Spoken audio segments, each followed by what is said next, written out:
Jurassic World Rebirth's trailer is over a month old now, and ever since then, we've still had so many questions that need answering.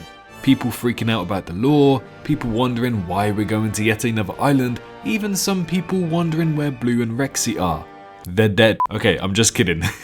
But either way, plenty of people have been wondering many things about this movie. But one thing that I personally have been stumped on is regarding this specific line said in the trailer. These dinosaurs were too dangerous for the original park.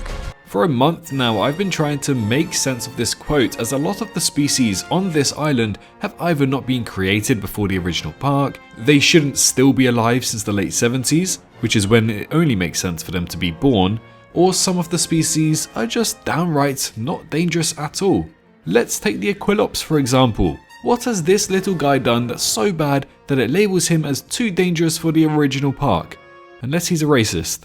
Yeah, that's the only explanation actually. Just look at him. You know that he was blurting out slurs. But it's been rather confusing in trying to explain the presence of some of these dinosaurs. Until recently, where a theory has risen that could easily explain all of this and not break the canonicity of the franchise. So that's what we're going to be doing here today. Just a little heads up that we've gone ahead and re-released some of our old merch designs on our store, so grab them whilst you can, as we have a very fun announcement coming soon. Plus, it's a great way to show your support for the channel by repping my merch wherever you go.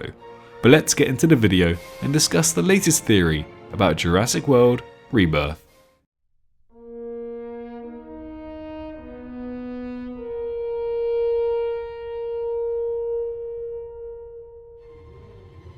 So yeah, as it does say in the trailer, Rebirth Island is supposedly the original facility for the original Jurassic Park. Now that quote alone has stirred up quite a lot of controversy amongst the fans, because it just doesn't really make sense, and it sounds like they're pretty much undoing what has already been established in the Lost World Jurassic Park about Isla Sorna. Now I know some people might just say it's the factory floor, but at the same time, once you go deeper into the lore, you learn that it was also the original research facility for Jurassic Park as well. Isla Sorna has been around a lot longer than Jurassic Park has. In fact, operations on Isla Sorna were around a lot longer than Isla Nublar. So yes, it does sound like they are pretty much undoing what we have already established in the timeline. But at the same time, we have also come to the conclusion, thanks to many theories, that what is said in this trailer might actually be a lie. So we're kind of coping, yes, I'll admit it, by basically just explaining this as a lie said in the trailer. Which, if you want a more in-depth breakdown, of course my videos are available on the channel. However, despite the fact that we think that what we were told about the island is a lie, we still have to assume that also what is said in the trailer regarding that these dinosaurs are really too dangerous for the original park is actually the truth. So let's try and think about this logically. Some of them, they actually could make sense for being too dangerous, such as Titanosaurus. Yes, it's a herbivore, but it's far too large and has a massive tail that's acted like a whip. So of course, if you think about putting these species onto Isla Nublar, there's going to be many incidents with park workers, with people viewing the park, maybe even breaking the fences like it's nothing. These guys are obviously way too dangerous for the original park. But the rest of the species make absolutely no sense. So just to play devil's advocate really quickly, yes, they could be maybe too aggressive in nature, like the Spinosaurus from Jurassic Park 3, but watching the original Jurassic Park, those dinosaurs that appear in that movie are already quite dangerous in nature to begin with. And many would argue that they're probably too dangerous for the original park anyways. So if we were to talk about all of the species that we know are appearing in Jurassic World Rebirth, Tyrannosaurus Rex was already used for the original Jurassic Park. Velociraptors, they were used for the original park. Dilophosaurus was also used for the original park. Parasaurolophus also used for the original park, but being too dangerous for that type of creature, again, doesn't make too much sense. Aquilops is quite literally just a tiny guy. What could he do that was so wrong? Spinosaurus. It likely didn't originate here, but instead migrated to this island, so it's not a local of Rebirth Island. Same with the Mosasaurus actually. And very similarly, Quetzalcoatlus should not have been made before the year of 1997, which means that it is most likely a new creation of some kind that was made in the modern world, and possibly even migrated to Rebirth Island in the same way that the Spinosaurus and the Mosasaurus did as well. So those species mentioned obviously make no sense for them to be dubbed as too dangerous for the original park. The only one on the roster that actually makes sense for being too dangerous for the original Jurassic Park could be the D-Rex mutant dinosaur, the failed experiment. But then again, let's think about this logically here. We don't really know what its attributes actually will be like. Maybe it is quite docile in nature, but besides that, it obviously wasn't used for the original Jurassic Park because it's an abomination. It's a mess to look at. I don't think that its aggressive nature would be the park's main concern. I think it was just too ugly. So that would probably be the reason why it wasn't used in the original park. So at this moment in time, no species appearing in Jurassic World Rebirth besides the Titanosaurus actually makes sense to fall under the category of being far too dangerous for the original park. So that makes me question what's actually happened here. Well, just a few days ago, someone who was replying to my tweets actually sparked a very good thought into my mind that I haven't been able to stop thinking about ever since then. He suggested the idea that instead of these dinosaurs being too dangerous and being left on this island to rot, maybe the ones that we actually see in the movie are actually more modern day creatures, and Rebirth Island is actually treated as a dumping ground for unwanted species. Yes, that actually makes a lot more sense and opens up a whole category of possible ideas.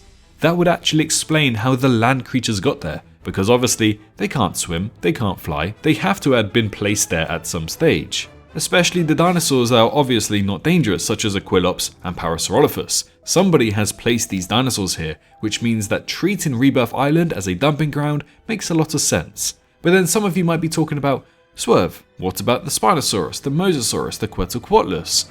Well, we already know that dinosaurs in this world, according to the plotline for Jurassic World Rebirth, are migrating to the equatorial line. Now, despite how canon-breaking that might be, we need to accept the fact that that is happening. So we can quite easily just explain that the Quetzalcoatlus, the Mosasaurus, and also the Spinosaurus have simply just migrated to this island. Now, of course, they are different models and different designs than what we're used to seeing in the franchise, but plenty of people are making dinosaurs in this world now. That was explained at the end of Jurassic World Fallen Kingdom and at the start of Jurassic World Dominion. So many people will have the possibility to literally just make any kind of dinosaur where they're able to find the DNA, and should they have the money and the science and means to do so.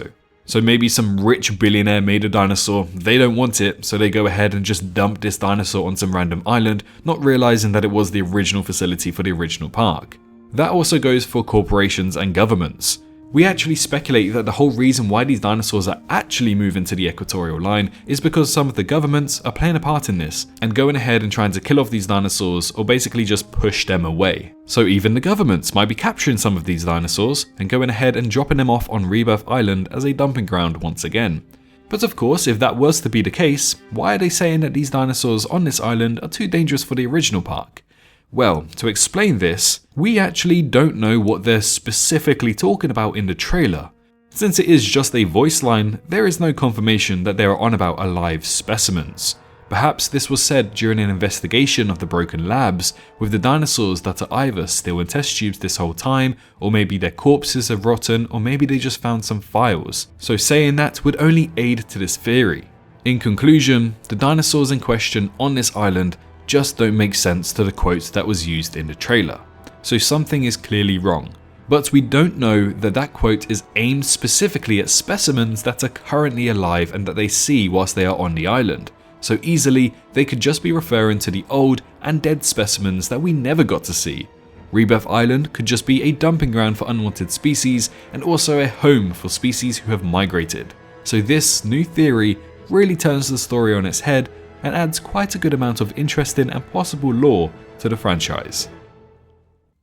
So yeah, one of my favourite theories so far for Jurassic World Rebirth. As the days go by and our brains begin to think clearer, Jurassic World Rebirth is looking more and more optimistic in my eyes. Initially, my concerns were there because there were way too many potential mistakes to be made here. But now, despite my dislike for a repeating storyline, the lore of this movie could actually be very well written thanks to all of these theories I am thinking about. I just really hope that at least the majority of my theories are actually correct. It would be really great for this movie. If you enjoyed today's video, then head on down to the comments and express what you think about Jurassic World Rebirth. Don't forget to go on over to the merch store and purchase your own official merchandise, leave a like if you enjoyed, and subscribe if you're new around here. But most importantly, make sure you're all staying safe out there, and I'll see you all in the next one. Bye bye. Hey, did you enjoy the video? Well, why not leave a like and subscribe for more Jurassic content? I appreciate every single one of you for reaching this point into the video and supporting me this far. If you wish to support me even further, then feel free to head on down to the description where you can find links to donate, my Patreon, and you can also press that join button to become a member here on YouTube and gain access to some awesome emojis. A massive thank you to all of the YouTube members for this month, as well as the amazing fans over on Patreon too. Your extra bit of support really goes a long way. But for now, I wish you a great rest of your day.